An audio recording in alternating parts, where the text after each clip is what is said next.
Ladies and gentlemen, this one is a long time coming.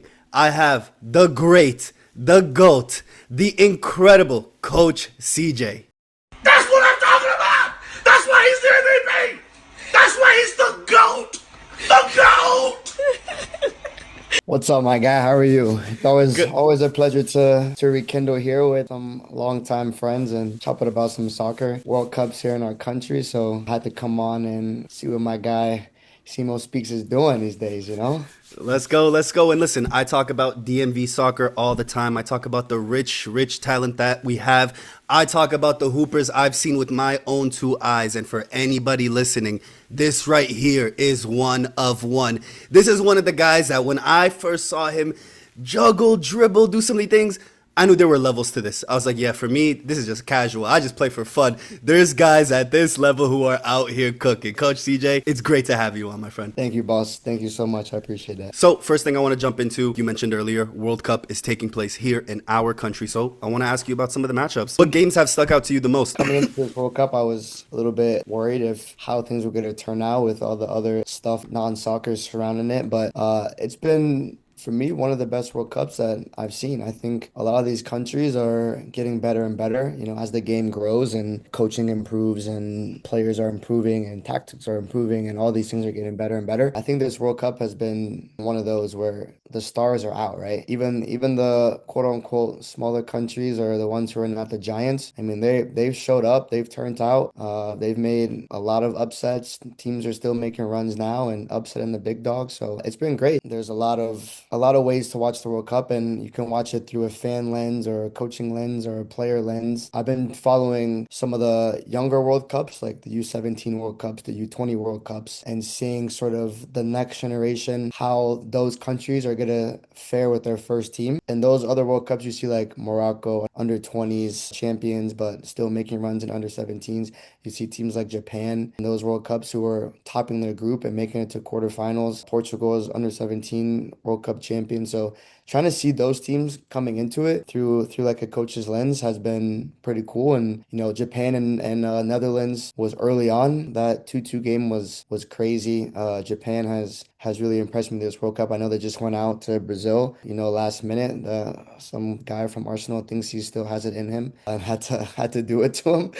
But Japan, Netherlands early in the World Cup was great. Morocco, Netherlands in the World Cup recently was obviously a fantastic matchup in the round of 32. Belgium yesterday or the day before against Senegal, coming back from 2-0 down, was a great matchup. England, Croatia earlier in the competition was great. But all of these teams have been doing great things, not just with their first team, but with some of the younger teams. So I've been happy to see that they've been able to kick on from those other competitions. So, I got to ask you, I remember you vividly in our youth sporting the Deutsch gear. What happened in that Germany Paraguay game, man? These guys, man, and Germany's been on a down stretch for the last two or three big tournaments, and Paraguay, another team that I believe under 17s or under 20s, they made it to like a quarterfinal. Like they're not, a team to sleep on. I think also the South American teams are always going to be tricky. They're going to run and fight like dogs every single time. And I don't know, for whatever reason, Germany thinks that they're still like the big dogs on the block where they can just show up and be all casual and cute and just coast through it. And I think they're missing a little bit of bite. I don't know. I think they're two or three or four players away from even getting to like a quarterfinal or a semifinal. If we would have got through the Paraguay game, we would have came up against France in the next round. It would have been a little bit more humbling than it was in the 32. But no, Germany was, in my opinion, I thought they were another World Cup where they were pretty poor. I mean, the group stage as well, they were sneaking over the line, and they don't really have a lot of goals in them.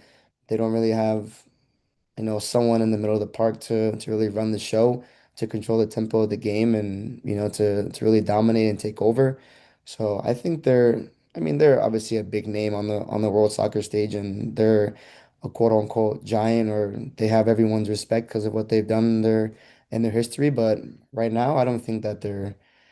I think that they're still four, three, four, maybe five players away from even challenging with the big dogs. Do you like Nagelsmann?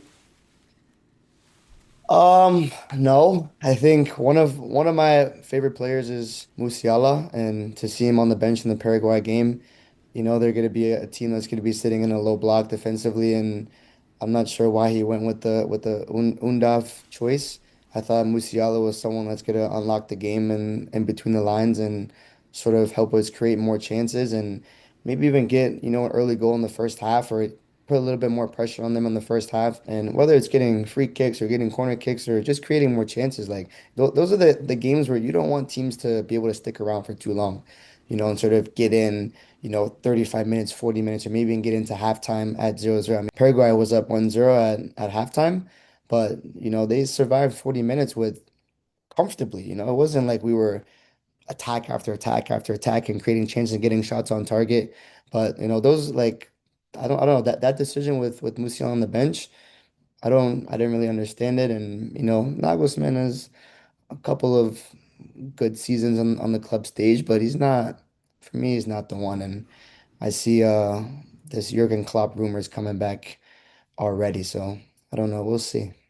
Nagelsmann too much of a hipster for me, man. When I see him carrying around a skateboard around the training facility, I'm not interested in that, bro. Like you gotta be, come on, man. Come on, Skateboard. win some games, man. Like win some games. You're too busy all jumpy on the sideline yelling and stuff, man. We haven't completed 10 passes in 2 minutes. So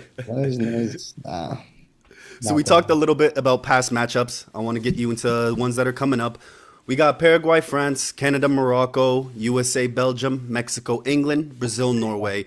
Few of Yeah. these look real juicy. My eye right now is on that Mexico England game. I think that one is going to be a stunner. How do you feel about these upcoming games? Yeah, I mean, they're I don't want to say we're starting to get down to the big dogs, but some of these games that are coming up are really interesting. They're matchups that we haven't seen before. It's not the same old, sort of matchups. And, I think England, Mexico, at Azteca and Mexico City, England's gonna be up for it. As they're gonna be up against it, and it's not gonna be an easy one. USA, Belgium is gonna be another good game. Today is Portugal, Croatia is going to be a great game. I mean, Croatia is, for whatever reason, they're one of those giant killers where they know how to get things done. They have experience. They were in the semifinal last year, and I mean, I think they won like two games in PK shootouts last World Cup, round of 16, quarterfinal, before losing to Argentina. So they know how to wear teams down, stick around, upset some big dogs. So, that game today is gonna be fire. I'm hoping in the next round we get to see Spain, Portugal, in the round of 16. If they both get through their games today, but there's some big games coming up.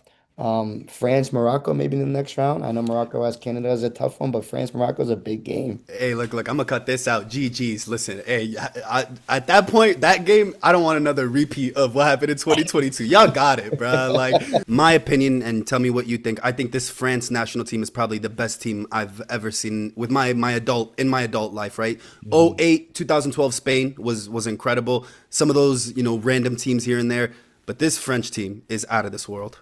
Yeah, I mean, for me, I think Olise is the best player in the world. He's been, my favorite player is Pedri right now, but Olise is close to jumping to number one. I mean, I think Didier Deschamps has done a fantastic job of moving him into the 10 role and sort of switching him into Bele. And I mean, Olise just every time he gets the ball, it's like you look right, you have Dembele, you got down the middle Mbappe, you got Barcola and Due off the left. It's like, what are we supposed to do against this? It's unreal with this front four. So I think, everyone's looking for another rematch, France, Argentina, but obviously I'm hoping Argentina gets it done for Messi again. But I mean, what happened the last World Cup, Argentina, France, this French team would beat the last French team 3-0. So it's levels this year with this French team for sure. You're absolutely right, but the beauty of the World Cup is anything can happen, Yeah. right? And like Yeah. Morocco, Netherlands, listen, man, I was ready to shut down and deactivate the account. I look up Issa Diop scores a crazy header. I've never seen it before in my life. I'm ready to go. I'm juiced up. It's crazy. I mean, this is soccer. I mean, you're seeing teams like DR Congo and Cape Verde and all these teams like are getting results against giants. I mean, giants. I mean, against England, against Spain, Portugal, So, like you said, anything can happen in soccer.